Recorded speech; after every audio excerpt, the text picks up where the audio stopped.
Trevor Lawrence had his throwing session. Okay, that hurt my soul a bit. I say this is a time for hope as Jets fan. I'm watching him just throw absolute rockets all over the place. That hurts. He's now going to have his left shoulder operated on. So fill in the blank, Marcus. Trevor's shoulder is not a big deal. He's going to be fine by the time we get to preseason, but before that, even when we get to training camp, it's his non-throwing shoulder. It's not an issue at all. And I think he just wanted to get done this stupid throwing session. And this gives me a chance to rant on pro days. I hate pro day throwing sessions. They're pointless. Adam, point to me the guy that ever had a bad throwing session against air with the receivers he knows. It's dumb. He's fine. He's the number one pick. Nothing to worry about going forward. Yeah, it's fine. Trevor's shoulder is fine. Now it's going to be operated on. It's a bump in the road. But in terms of impact, it's none. This is smart. None. They pegged him as the number one pick. The throwing session was frankly stupid. Good on him for doing it. Like, it's cool. It's not stupid on Trevor's part. It's stupid that we actually have to go through it. Yeah. Why do we care about these? Like, what is he going to show us in these 25 throws that we haven't seen in 500 throws against actual opponents on the field? If you needed that throwing session to confirm what we already know, like, you've been in a hole for 3 years. Like, correct. So correct. The shoulder is fine. I'm with you on ranting on the pro days for him. Completely unnecessary. Jags, enjoy him. Please don't mess him up. Because I think he could be really, keep him safe. Speaking of Jags, this is in the news. Urban Meyer makes his coaching hires. They announced this in Twitter. It's kind of like, Marcus, it's kind of odd. Again, my college roots, like when you announce a signing day class, you just like have a thread of who's you're hiring. And it was like they were rolling it out. And of course, Chris Doyle, formerly of Iowa, a guy that I've covered and kind of known about for quite a while, was involved in the strength and conditioning, just full on player management role. And then boom, response to that generates a move the following day. So Meyer was blank to hire Doyle. Foolish. And we've talked about how we're both a little skeptical that Urban Meyer is going to work in the NFL. And it's because everybody labels him a culture coach. You look back at some of the things that happened at Ohio State and Florida, the culture wasn't always great there. Yes, they won games, but the method in which they did it sometimes was a little shaky, right? And I think Urban sometimes relies on some less than ideal people to help run his teams, and this is a perfect example. And it backfired on him. He resigned a week after the hire? Well, not even a week. Not a great start for Urban Meyer to show that he can get the right people in there. I'm concerned. Out of touch is where I'd go. Chris Doyle is great at what he does. If you would eliminate the other, which is a big other, okay, a huge other, is very good.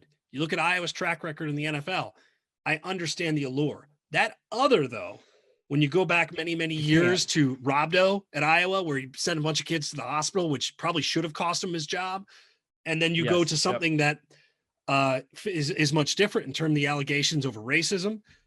This is like lunacy to me that you think that you could do this. This is absolute craziness. You know what the big thing is, Marcus? He has a boss now. He's got like a boss, and the owner sees this and says, no. At the college level, what AD is going to push over Urban Meyer? Like, so I think this is a really, if he wins games, he's going to be fine, right? But this is a really rough way to start, and it's embarrassing. And there are other guys, strength coaches out there that would have fit this role just fine. So it was completely unnecessary. Yeah, and as soon as Jacksonville, they struggle or they underwhelm or disappoint, people are going to be jumping all over Urban Meyer for these type of hirings, not just this one, but other ones like this. Even, the offensive coordinator and the defensive coordinator he got, I don't think are particularly thrilling names. So agreed. Not a great start for Urban so far. Welcome to the NFL. I mean, this is how it's going to be, man. You can't just be the mayor or the governor of the college town like you were before. It's going to be a little bit different for sure. Just so stupid. Okay. JJ Watt is probably going to can sign, correct, with someone before free agency begins.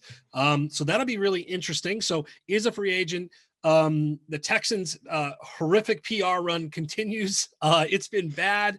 I thought it was actually handled pretty well, Marcus. I know we've been ragging on the Texans. I thought both of them handled it pretty well. So I say to you now, Texans are out.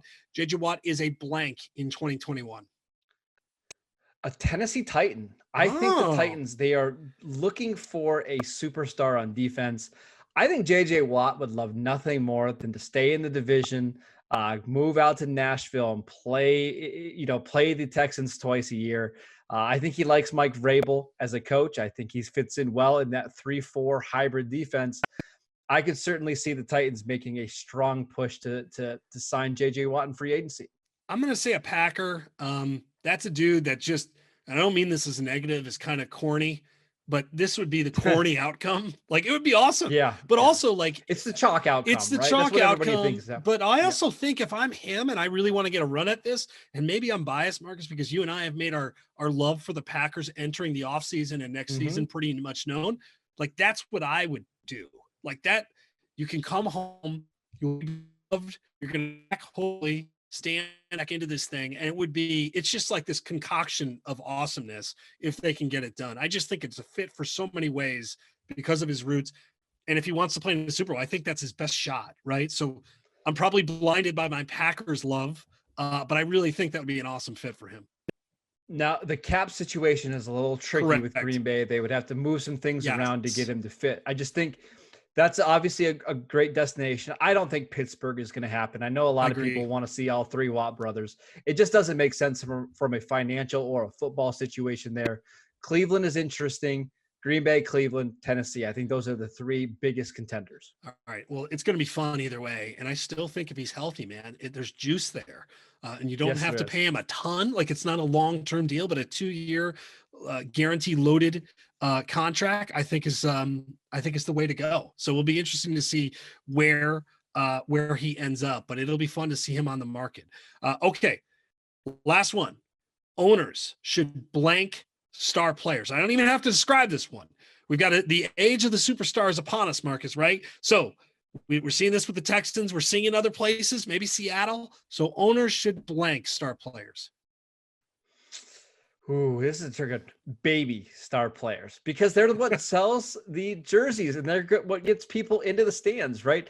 I'm telling you, once the Texans finally trade Deshaun Watson, ticket sales are going to go down. Season ticket sales are going to go down. Jerseys interest is going to go down. So you need to do everything you can to keep superstars around, especially at the quarterback position. So if you have to baby them and compromise a little bit, put your ego to the side and you'll be better off for it.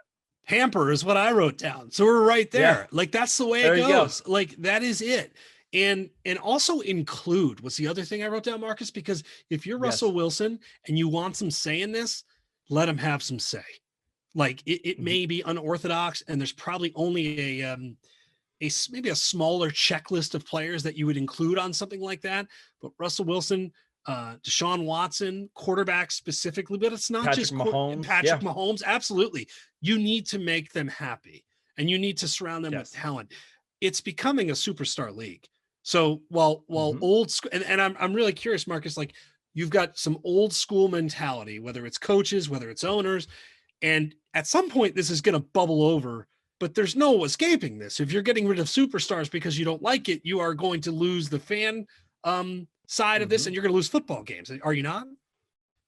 Yeah, you just need to do everything you can to keep those guys happy. And I think Russell Wilson is the latest example of going out in the media and saying, hey, I don't want to be sacked as much anymore, which is basically telling Seattle, go get me some offensive line help. And I think, they want to get a better offensive coordinator that's maybe doing some things to help Russell Wilson. So yeah, I think I agree. Do everything you can to keep these guys happy. In the long run, not only is it good for the morale in the locker room, it's ultimately going to lead to wins and ticket sales and all that kind of stuff that owners care about.